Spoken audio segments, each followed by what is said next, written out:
Akala mo, nandoon siya sa sarili niyang bakuran ko magsalita. Wala pong karespe-respeto.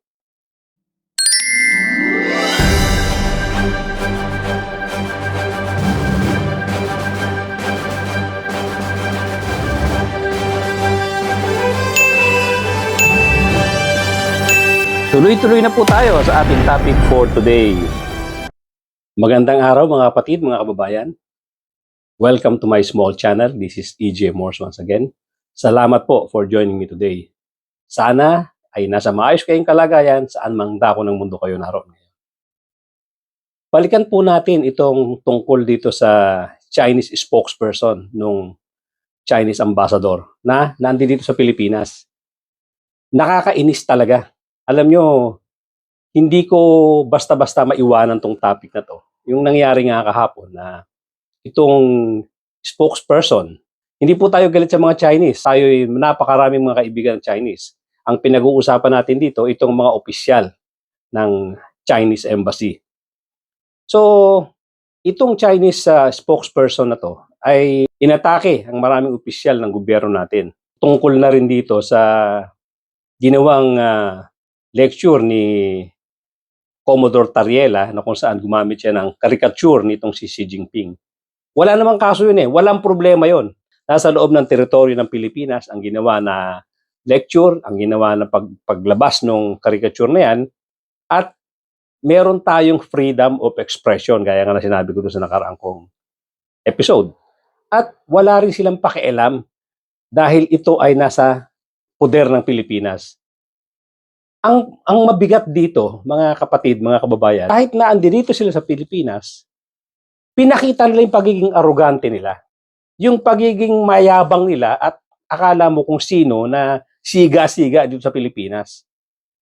Alam naman natin na malaking bansa sila, mayaman sila, meron silang military might kung ikukumpara sa atin, pero hindi yan dahilan para tayo ay manahimik at pabayaan na lang ang paglapastangan nito mga Chinese officials na to. At ang pinakamasaklap pa rito, itong ibang mga politiko natin na mga Pilipino ay tinotolerate ito. Sila pa mismo ang nagsasabi na pabayaan na natin yan, sumurrender na tayo dyan, malaking bansa yan, mayaman yan, kailangan nating makipag-areglo dyan.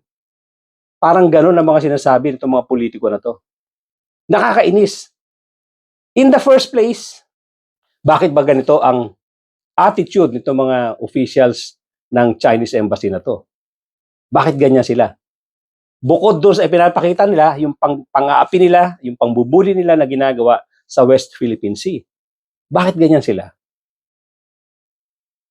Alam niyo mga kapatid, mga kababayan, nag-umpisa ito noong panahon ni Digong Duterte.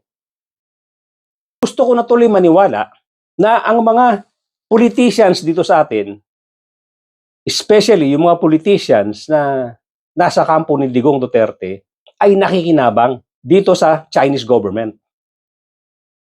Dahil wala akong makitang dahilan para maging ganito ka-arrogante, ganito ka-presko itong Chinese official na to kung magsalita.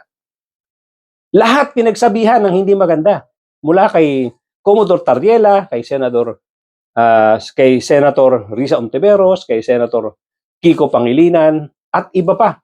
Sila Congresswoman Laila de Lima at si Congressman Chiel Diokno. Lahat nagsalita ng hindi maganda itong si Gu Wei, itong Chinese spokesperson, na para bang akala mo nandoon siya sa sarili niyang bakuran ko magsalita.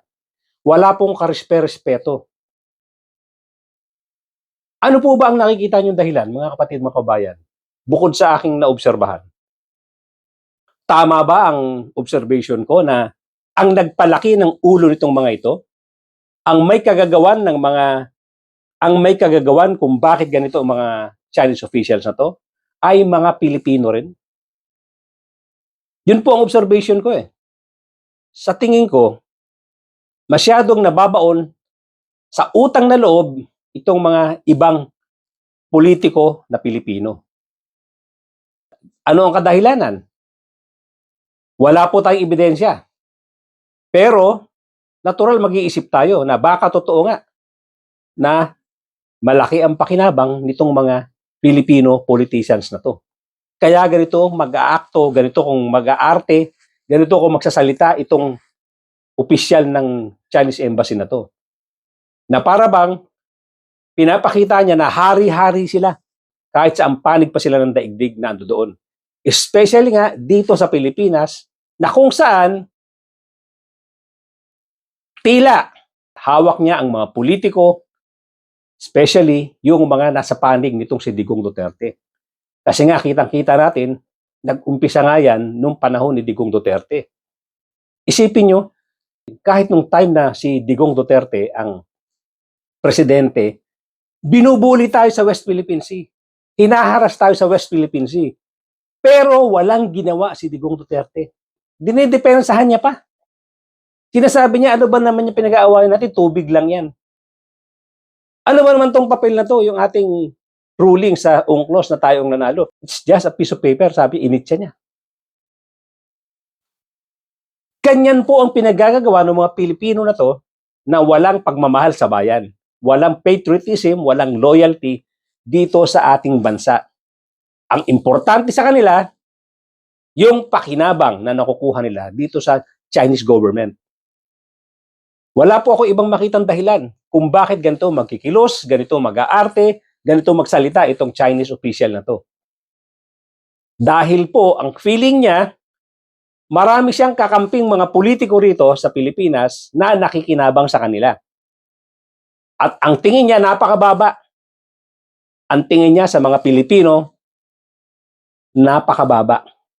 Dahil nga siguro, wala tayong ebidensya sa pakinabang na tinatanggap ng mga Pilipino na to.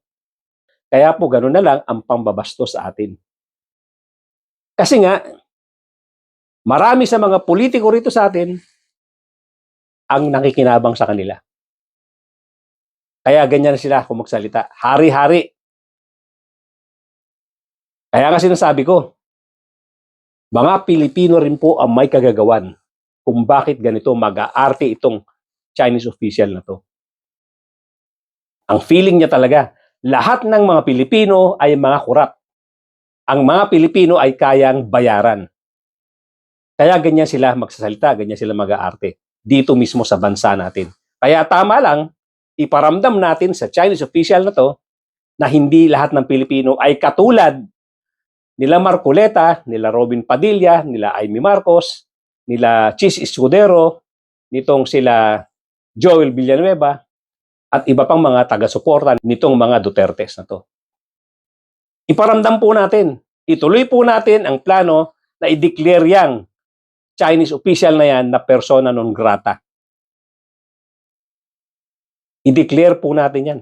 Kailangan po natin gawin yan para iparamdam sa mga opisyal ng Chinese Embassy na to, sa opisyal ng Chinese government, na hindi lahat ng mga Pilipino ay corrupt at nabibili. Importante po sa atin yan. Kaya suportahan po natin ang pagkilos na gagawin sa Senado, sa Kongreso, sa Lower House, kung gagawa sila ng aksyon na gawing persona non grata itong Chinese official na to. Iparamdam po natin sa kanila na hindi naman lahat ng mga Pilipino ay kamukha ng mga Pilipino na nakikinabang at nababayaran nila. Iparamdam po natin sa kanila yan. Gawin po natin yan. Senator Ontiveros, Senator Erwin Tulfo, Senator Pangilinan, SP Tito Soto at lahat ng mga senador na sumuporta para gumawa ng resolusyon against this Chinese official na hindi maganda ang pinapakita at sobrang bastos. At sana nga,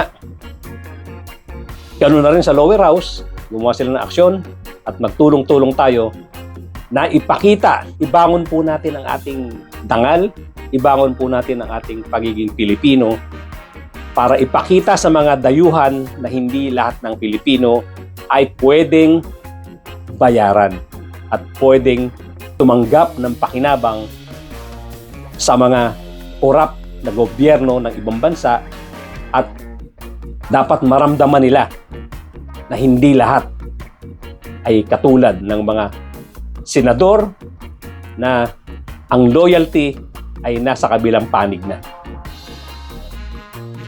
Kinalimutan na totally ang loyalty, kinalimutan na totally ang patriotism. Ang importante sa kanila, yung pakinabang.